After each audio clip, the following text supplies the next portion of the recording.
sur le grossier montage Photoshop montrant le général Jean-Marie Michel Mokoko en selfie avec son avocat, Maître Yvon-Éric Ibwanga.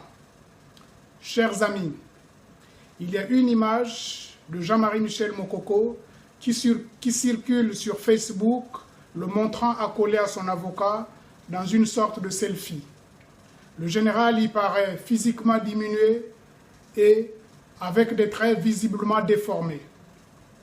Dès que j'en avais pris connaissance, j'avais émis de sérieux doutes sur l'authenticité de cette image, sans pour autant sous-estimer ni minimiser le traitement inhumain auquel il est soumis depuis des mois, traitement dont il n'a pas l'apanage, hélas.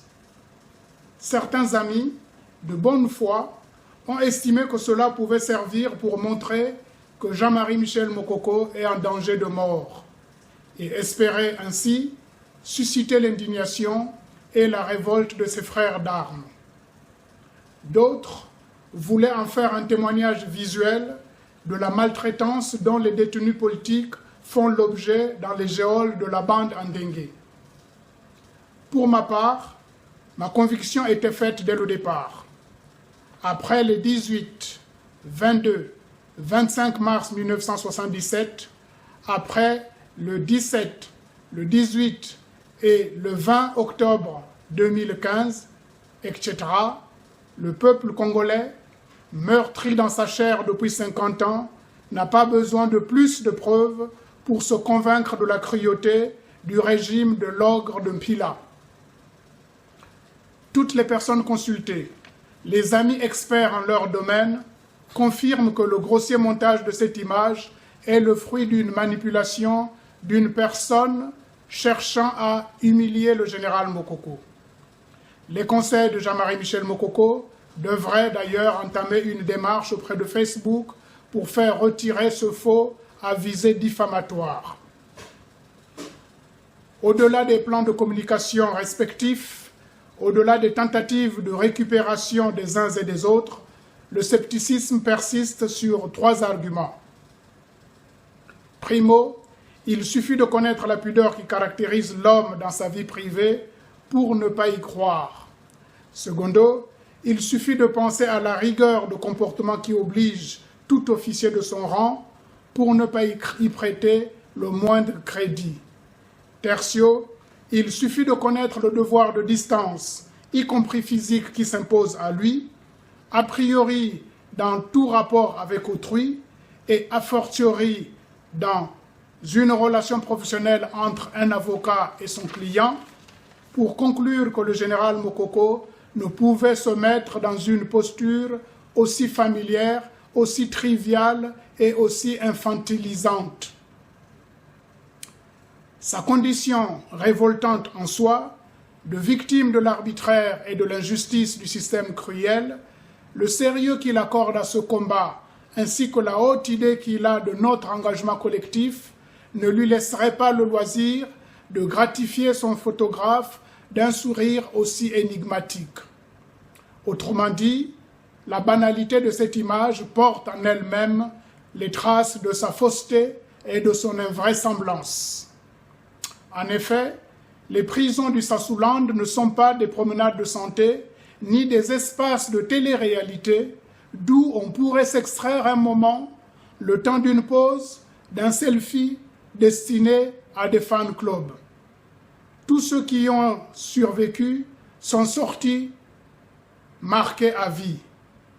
Donc, la réalité tragique que vivent Jean-Marie Michel Mokoko, Jean Gwabi, Anatole Limbongo Ngoka, Paulin Makaya, Modeste Boukadia et des dizaines d'autres ne s'accommoderaient pas du tout de ce genre d'amabilité ou de fantaisie mondaine. Bref, le général Mokoko a tout donné au Congo, ne le dépouillons pas de sa fierté. De grâce, préservons sa dignité et son intégrité physique et morale. Il a vaincu toutes les épreuves, jusqu'ici la tête haute, comme le grand officier qu'il est. Il vaincra celle qu'il endure aujourd'hui et vaincra celle de demain, toujours debout, quel que soit le temps que cela prendra. Il fera face à l'adversité et à la haine, toujours avec courage et abnégation, convaincu d'agir pour l'intérêt supérieur de la nation. Gardons-nous de faire le jeu de ceux qui veulent le dénigrer, ceux qui veulent dégrader son image et saper le moral de ses troupes. Nous devons rester sereins, confiants, dignes, vigilants et déterminés jusqu'à la victoire. Tel est le conseil qu'il n'a cessé de répéter et qu'il répète encore aujourd'hui du fond de sa cellule. Pour ce qui le concerne lui-même, Jean-Marie Michel Mokoko, de source sûre, nous savons qu'il va bien. Il tient le coup, il tiendra jusqu'à la libération. Comme un roseau, il peut donner l'impression de ployer sous le poids de la barbarie, sous le poids de la haine et de la lâcheté, mais il se déploiera certainement demain pour instaurer la paix, la sécurité et la justice pour tous. En attendant, jamais le général du peuple, Mokoko, notre passerelle vers l'avenir, jamais il ne cédera, jamais il ne nous trahira. Par contre, rien n'est moins sûr en ce qui concerne Mr. 8%. Après avoir violé la Constitution, après avoir confisqué les urnes du peuple congolais, après avoir bombardé de façon lâche et éhontée les populations du Poul, avec l'emprisonnement de Jean-Marie Michel Mokoko, Sassou s'est planté une épine sous le pied. Il ne sait plus où mettre les pieds sans l'enfoncer de plus belle. Il ne trouve plus où se cacher. Sa traque et celle des siens a commencé, notamment aux États-Unis. Il opte pour la fuite en avant en dilapidant nos bijoux de famille auprès de ses nouveaux créanciers, les Turcs, les Russes, les Cubains et dernièrement les Chinois, comme du temps de la guerre froide. Mr. 8% s'est lamentablement trompé d'époque.